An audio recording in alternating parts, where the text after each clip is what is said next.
Kalempung yelek bol watip kam ka Independence Day Cup Under-17 football tournament Raja Ar Pausan wapelai de kayung krek kamu Deputy Commissioner ke West Giant Hill District Delang kayung krek kamu District Sports Officer wa ke West Giant District Sport Association ne ke sengi depoy ke cekayukun final hakiang nang ba stadium lat thelbo dong mi sengi jawai ha perdi ke lom perto SYC mi mentedu percaya kada ihi sports club Mynsngat.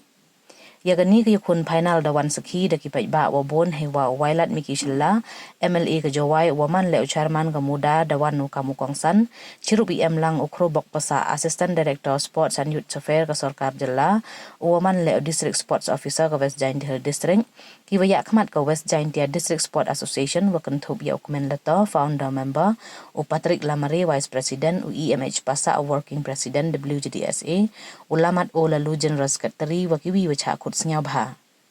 Yai nam job hakani ke lempung da yora da kada ihi sports club Mynsngat dewa penrem da ar lanot ya ke lomperto SYC mi mentedu.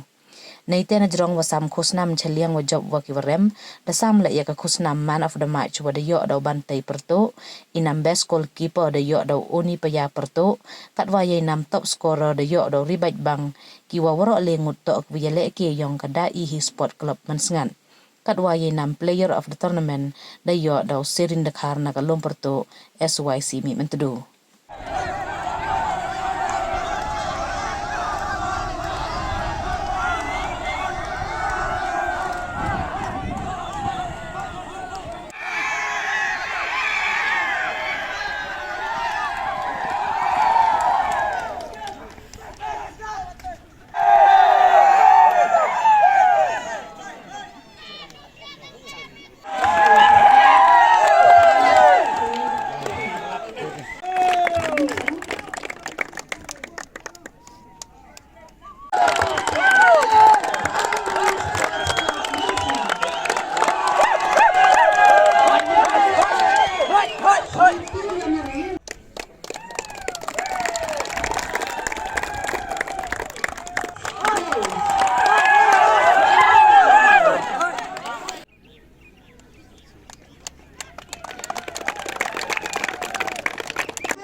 Mr. Mynsngat from Wyrta Social and Cultural Sports Club Limited.